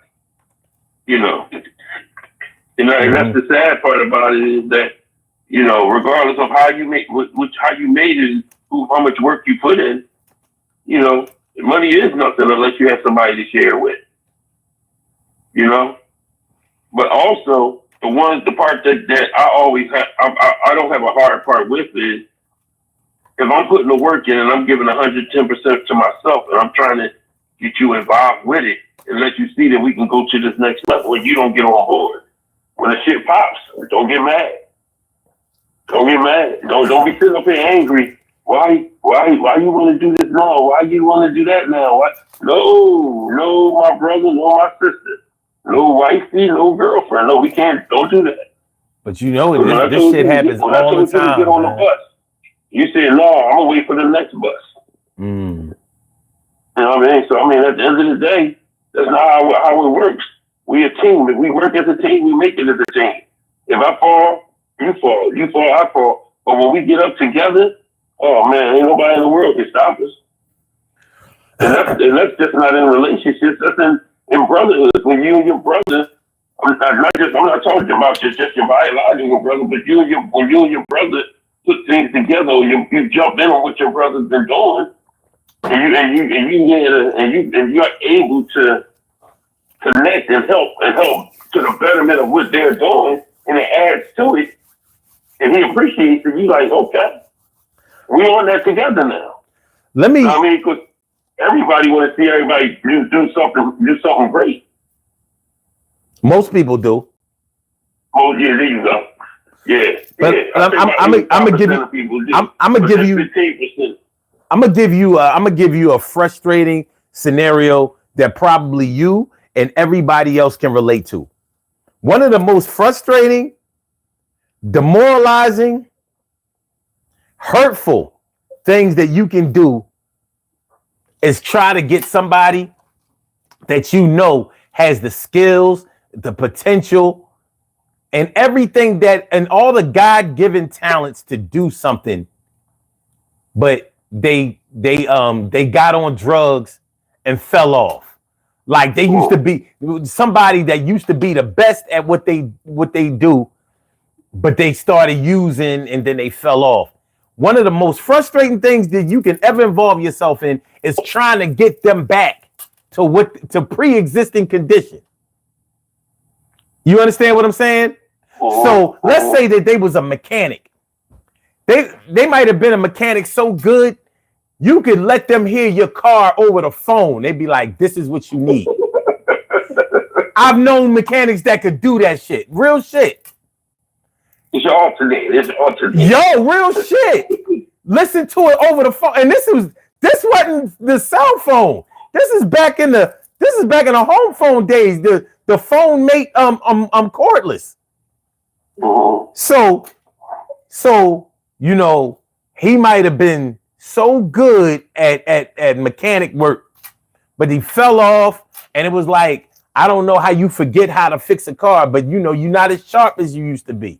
You know what I mean? When the drugs are calling you and you trying to ignore them, they get louder and louder. So you may be trying, you might have got them to go to rehab, or you're trying to get them to go to rehab or whatever, and they just not cooperating. And you like, damn, this ain't about fixing cars. This is about getting you back to your glory. They might have been the greatest street mechanic anybody ever saw. You know what I mean? Like, this is where they might have been getting so much money. People was willing to wait all day on a Saturday so he could change their oil, because he was that nice and he was that dude. And here you are, he's saying that he clean, and you trying to get him back to what he used to be able to do, and it ain't happening. It ain't happening. He got some of the skills. He shows some flashes of what he was before, but it ain't going to be the same. It ain't going to be the same. It'd be the same as if y'all was trying to rekindle how y'all used to hang out before, how y'all used to kick it, how y'all used to go out, get all the bitches. We gonna scoop them all. Like he can't do that no more. You know what I mean? It's more than his head being in a different place. He fell off. His whole focus is different. He might still be handsome, but he ain't there no more. He went from being a go-getter to a can I have her? And you trying to get him back to go-getter status. You know what I'm saying? The drug shit. If you've ever tried to get somebody back right after they fell off, from getting high, you will know firsthand what true frustration is all about. Because after a while, you're going to realize you're trying to do this for yourself. Because you ain't trying to do it for them. You chasing a dream. You chasing that vision that you used to have. You chasing that admiration that you had for somebody. That shit done sailed, y'all, dog. They ain't even trying to get that back. You used to look at them with that twinkle in your eye. They don't care about that twinkle in their eye. They like, yo, put some coke in my eye. Put a crack in my eye. Put it right there. You know what I'm saying? And it's one of them things. So you can find better things to do with your time. You can go out and make money or whatever. You want your man or your brother. You want him to, you trying to get him back right. You know he got kids. You know he got a family. It could be the same thing with the chick. You know that chick from around the way, that superstar chick from around the way. You know what I mean? Every neighborhood got one.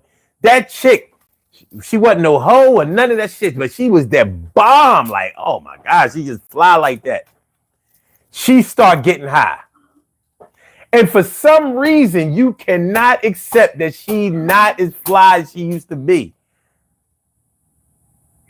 You can't accept it. Like, no, she ran shit without trying. You know what, son? I just asked the boy that. I said, this is real. But to me, as a comedian, I said a joke about it. I said, it's amazing that back in the day when I was growing up, and the girl was a dime piece, and she was hanging out with the drug dealers and doing this and doing that. And you said to yourself, if that bitch ever get hooked on drugs, I'm gonna fuck the shit out of her. As soon as she did, you said, I got 2 for 5. And it's funny, because I have heard that said, and I even joked around with a chick and said that to her. Yeah. Until you actually see them get on drugs. It's like, See, drugs is all good. Dang. Drugs is all good when you still partying. Once it crosses over from the party stage to the addiction stage, that's it. It's a wrap. It's a wrap. I've known people that been clean off of, especially the crack. I've known people that was clean off the rock for double-digit years, but they still got a little bit of that crackhead look to them. Yeah, they gained the weight and all of that, but they might have. It's like something. It almost seems like something affects their face. You know what I'm saying? Like they had a. No, listen to what I'm saying. It's like they had a minor stroke or something like that. Like their mouth might not move the same. Like the shaky jaw. They got the Bobby Brown from the Ja Rule video, shaky jaw. But see, I don't believe that Bobby Brown don't get high no more. He say it, but I really don't believe it. You know what I'm saying? But I've known people who really wasn't getting high no more, but they still had the residue left over from when they were. So you might be trying to look at them through the lenses of how you used to admire them, how you used to fawn over them, how you used to really want to be around them. And you can't get that back. You might have opportunities for them and stuff like that. That they be thinking. Listen, man, when the hardest thing to do is get yesterday back. It's the hardest. You know one thing my wife always says, she said, you can't catch it going. You can never catch it going. When it's gone, it's gone.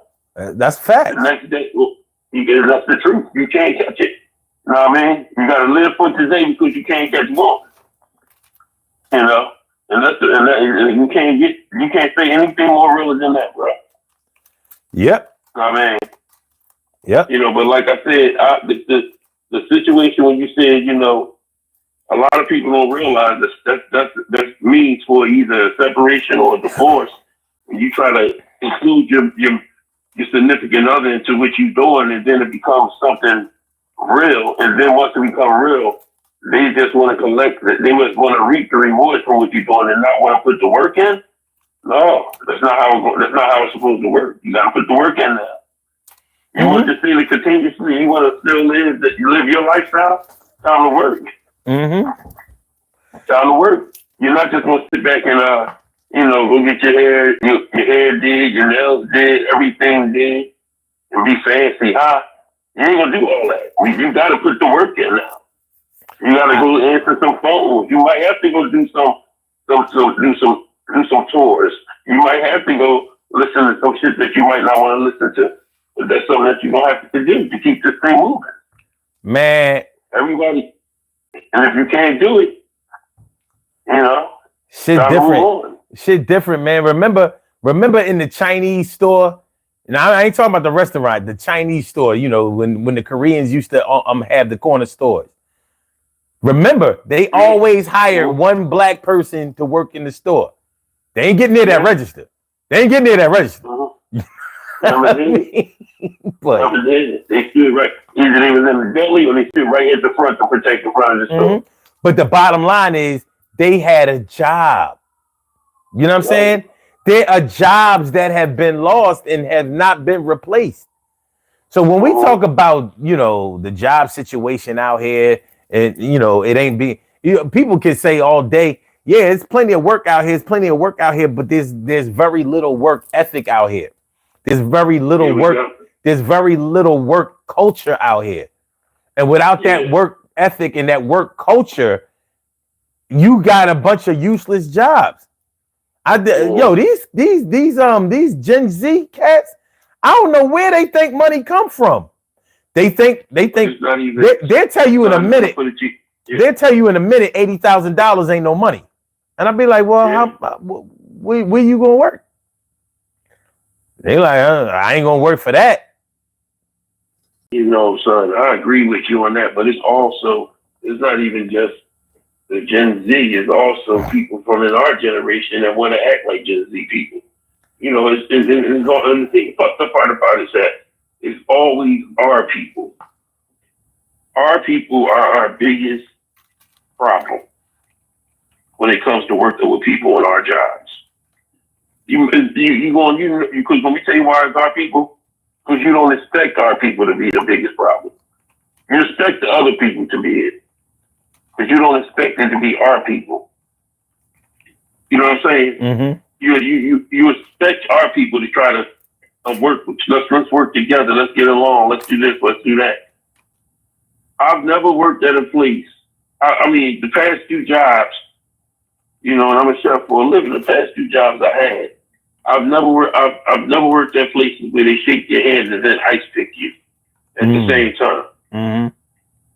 I've never been Joe Pesci so much in jobs in my life, man. I've been ice picked so much, and I'm like, what the fuck? To the point I almost lost it at my job the other day because I keep saying I'm trying to keep my composure, stay humble, and stay respectful, and because the work ethic, just like you just said, work ethic don't just start.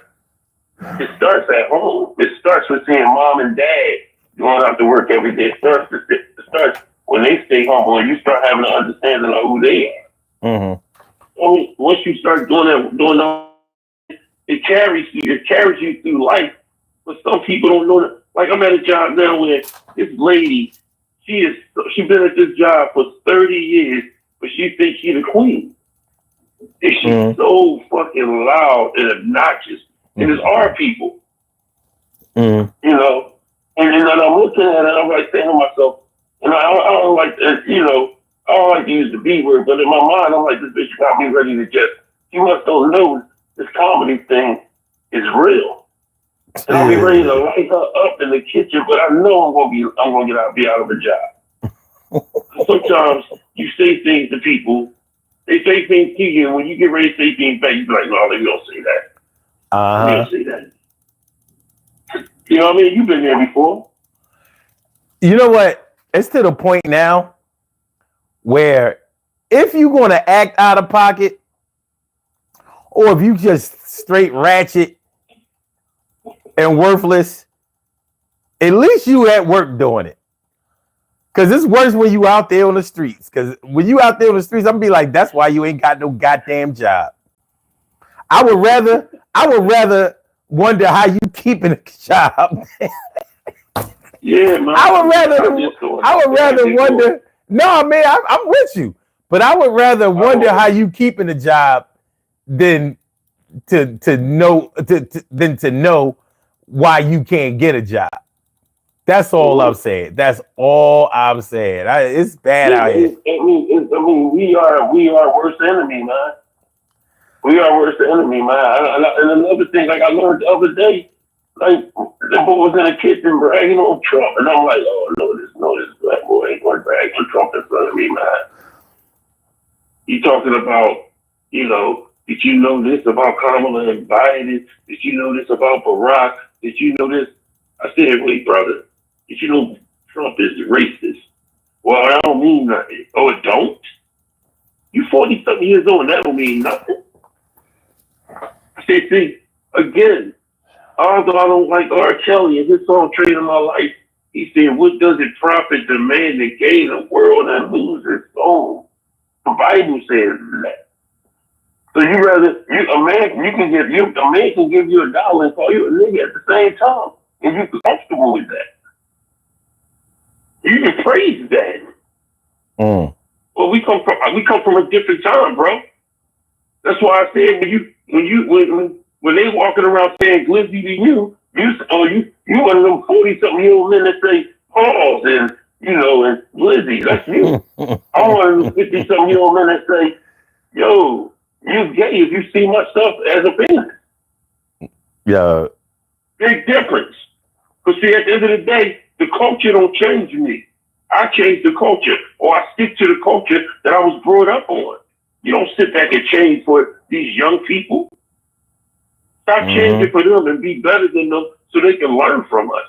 They don't do this. You walking around, pause. That's why that Cameron and Nate stuff you were talking about earlier, that's why they so relevant. Because they dumbing themselves down for the generation next, instead of acting have a little bit decorum and coolness with themselves. I've been reading the word dictionary, so I've been coming up with some big words lately. I like it. You like it? You like that? Multi-syllabic words are very good. Multi-syllabic. This is good. This is good.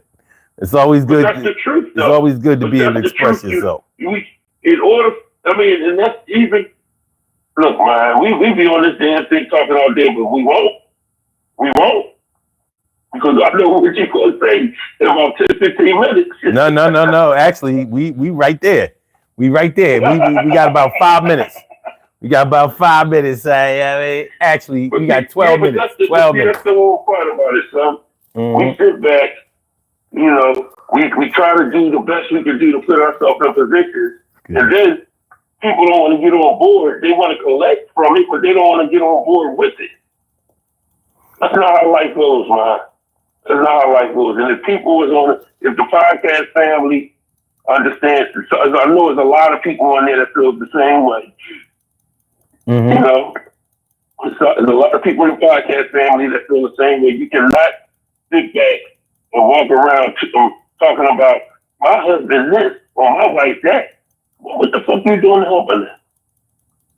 What part you doing? Yeah. Now, he didn't, I'll go out there and I'm like make the people laugh. And then all of a sudden, we got to start a business.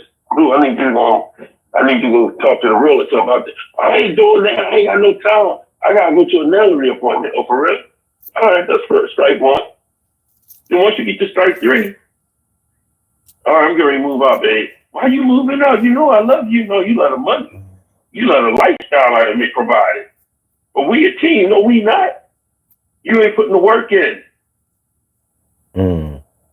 Women want to tell us all the time as men, if a man would do that, I think relationships based off of these things is based off of YouTube and the internet. Because I've heard so many things said to me that when I go on YouTube, I'll be like, damn, I just heard the same shit. You're a narcissist. You this. You that. It gets to the point where you hear it so much, it starts sounding like the teacher calling for Charlie Brown. You be like, shut the fuck up. I don't know. Like, you know, when I think about you know, trying to get somebody. Well, when I think about basically what the topic is, when I think about it's more about the who than the what. It could be something simple. Like the world can love you, the world can admire you and all of that, but that means nothing if the person that you want to love you, admire you, be with you is distant. Now there we go. That's exactly, son. You just, I don't know what hammer you got, but you just beat the shit out of it. Now down. Because at the end of the day, bro, that's the most important thing. Like, one thing I always tell my wife, I said, I can go through the whole, I can deal with all this bullshit out here. But when we not on one accord, I can't, it's hard to do. It's hard to do. It's hard to take on the world when that major part of your world is not there.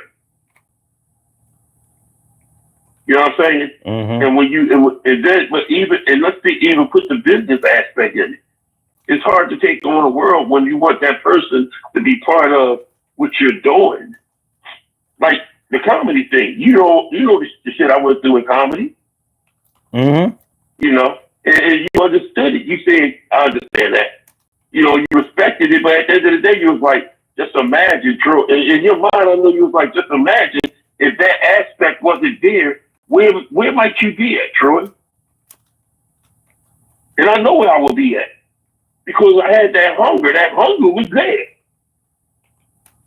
Comedy was my plate of food, and I was eating that shit a lot of that food, man. You know, we was in stages. We was hungry. Mm-hmm. You know, we was going up and down the fucking East Coast, Baltimore, New York. You know, you was doing your thing every Friday. You was doing your thing. We couldn't wait to get back on the stage. Mm-hmm. Laugh house, anywhere we could go to get on the stage, we would go. Sometimes for money, sometimes not for money. But at the end of the day, the person you want to be there with you by your side and praising you and understanding where you want to be at, if they're not there, and then when you get to that point where you accomplish yourself and they still don't want to be there, I don't know what else to tell you now, babe. Yeah. Well, that's my whole point, though. You know, like when you, it could be something as simple as, yeah, you know what, I got to get to work every day, but I really want my woman or my man to drive me to work every day. Right. You know what I'm saying? Like,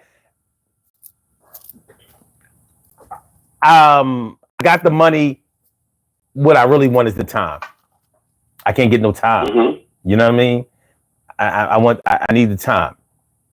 You know, maybe I have the sex, but I don't have the communication. I can't talk. I can't talk to you about shit. Mm-hmm. Yeah, I get hard, you get wet. We finished that, but I can't tell you nothing about. I can't even tell you about what I dreamt about last night. Mm-hmm. I can't tell you, you know, how I felt about growing up. I can't talk to you about life on other planets. There's nothing there. So but that's what I really need. You know. So yeah. Yeah, and even when you need that type of, to me, it's somewhat of security. You know what I mean? Because when you sit back and you like let's put it like this: your pop got you into real estate, and your pop did everything possible. Can you imagine if he told you to come on, let's go ahead, I need you to come help me clean out this house? And you told him, no, Dad, I'm going to go play basketball with Junebug. And then he said, all right, that's the first time. At the third time, there's no asking me for anything. You're going to have to find a way to make your own money, son.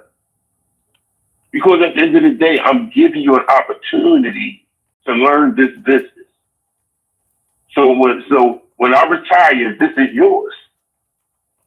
But at the end of the day, he groomed you to be great and understand the business, so you was able to tap on to attach yourself to being a landlord and being a homeowner at an early age. He did that. Your mom was in the background doing her part for you, but your dad did that. You understand what I'm saying? Mm-hmm. And if you didn't get on board, then that's you. That's your fault. Dad, can I get $200 for this? Nope. Dad, I want to get these. Nope. I didn't give you an opportunity. I wanted to show you this business, and I told you what I needed you to do. You wanted to go play basketball. You wanted to go to the movies. You wanted to go to the concert, but you didn't want to come do this part. The part I need you to do, you didn't want to do. So go out there. McDonald's is hiring up to block something. And that's am I lying? Nope. The thing is, you was mature enough to understand what you do. You was mature enough. Your dad had you to the point where he knew you was gonna listen. When he said, "Let's go," all right, Dad, I come and get to my street song. No, I was hard-headed a lot. I was hard-headed a lot. I know. Well, we already know that. And then Mom came in and knocked you off that hard head and made it soft. But at the end of the day, we understand that. A little hard head is a little hard head. But at the end of the day, I know one thing: you was in that truck on that car going with him. Yeah. Oh, no, when it came to, I'm talking about when he might have tried to advise me on certain things, like little money making things that I could do, and I might have rejected. I remember when I was like 11 or 12 years old, he was like, "Yo, I saw the Chinese people selling roses out by the highway." He was like, "Yo, why don't you do that?" He said, "I'll buy all of the flowers. I'll buy all of the roses. You sell them. You're going to get all the money." I was like, I'm not standing out. You know what I mean? Visually, I'm looking at baby Yao Ming out there, waving these roses or whatever. I couldn't see the money. All I know is I wasn't doing that. You know what I mean? It was a good idea. I mean, think about it. My young ass out there selling flowers, they would have bought that shit. Like, yo, it would have been pulling. I bet you I would have outsold her or him easily. But I wasn't thinking about that. I wasn't thinking about that at the time. I ain't staying. I'm like, this ain't no real job. Let me give me some real work to do. I know I told you, and I'm gonna tell the podcast about this story, right? About how I just say fuck things because nobody wasn't there with me to help me put things together. Remember, I think I told you the story. I said, me and my brother is an advertising and design executive at the time. So I went to him and I said, and this was in the early to mid 90s. And I said, Peanut, I want to design covers for cell phones and pagers. Because, the money, if number one, is going to benefit the person to save their cell phone, but it's also going to benefit the companies because they don't have to keep repairing them if they got a cover on it. You can drop me off at the corner, sir. And he said to me, man, ain't nobody buying no damn things for no cell phone, no covers for no cell phones, no pages and stuff like that. Mm-hmm. That's $1 billion business right now. Mm-hmm. It's you know what I mean? That's $1 billion business right now that had I just kept my focus on it and kept doing it and working at it myself, I wouldn't be sitting up here going through the struggles right now. Same thing before that. Me and a friend of mine had a damn pager company. This is in the early 90s. This when the alphanumeric thing just came out, the ones that you can text on. So we had a bunch of $50 pages. I said, let's go to my job. I was working at the Marriott. I said, let's go to the Marriott and talk to them. We can think about selling pages to them, and they can use it in a restaurant. And what happens is they get each person give you a piece of ID. They can go off and go across the street, go get their car rental and do everything they have to do. And then when their table is ready, they can just come right over there and go to their table. The lady said, no, we're not interested in setting up. I left it alone, son. Mm. So you see what happens? Hey, it does. I totally get it. It fucks up when God gives you. God gives you a thought process and an opportunity to be great. But you don't sit back and think about the greatness. You think about the fact that the person that you wanted to do it with is not there on your side, so you say, fuck it. Facts. That's what I'm talking about. That's what this whole exercise was about today. But it's time to go.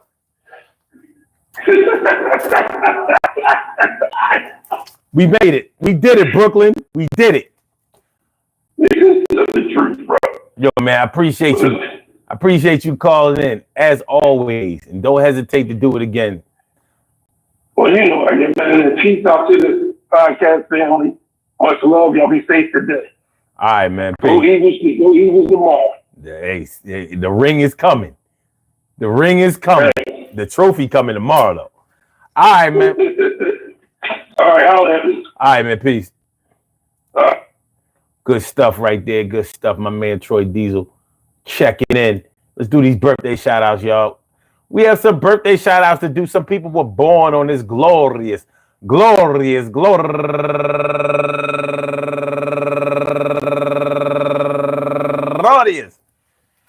February 8th, and they deserve to be acknowledged. So let's go about our business of acknowledging them and making them feel special because they are special because they are special because they are SPECIAL.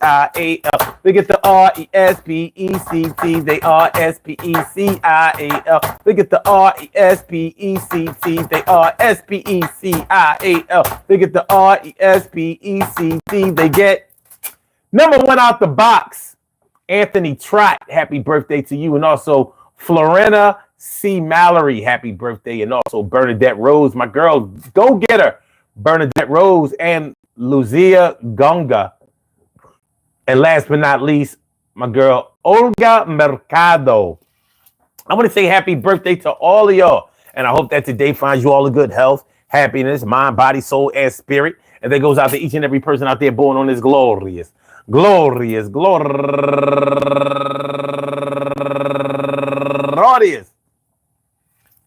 February 8th, anywhere out there in the world, worldwide, internationally, yeah, universally, all of y'all go ahead and turn up.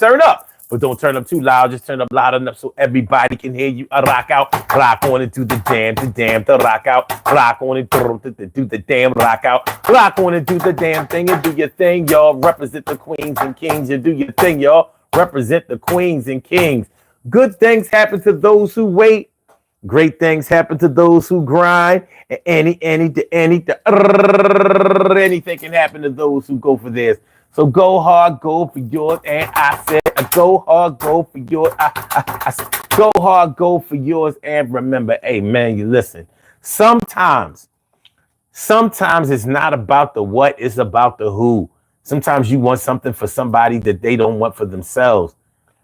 And you are tasked with wanting something for yourself and for somebody else. One thing that my dad told me, he always said, when the student is ready, the teacher will appear. Well, sometimes the teacher is not ready to be patient for the student to be ready, but we have to, we have to accept that we may be on a different plane than other people are, people that we love, that we admire, that we really, really want to get it popping with. They may not be there yet. And sometimes those people are the closest people to us. And, it can be a little disheartening, demoralizing. It could just be sad. It could be bad situation. It's bad money. But still, my definition of patience has always been working and waiting. Working and waiting. First you work, then you wait. You keep working. The wait is going to get shorter and shorter. You don't put in no work, you're going to be waiting forever. Peace to all my day ones, my everydays, and my brand news. I love y'all to death. Resuscitate y'all. I love y'all right back to life. We will be back tomorrow, 1:30 p.m. Eastern Standard Time. All right, so listen, man. Y'all have a good day. Good rest of the day. Rock out, do your thing. Your thing's done. Yo, trophy coming tomorrow. Ooh, it's gonna be a great thing. All right, go Eagles. Y'all have a bad peace. Hit the like button, share the show, subscribe to the channel. You haven't subscribed to the channel. Don't forget that. Holla.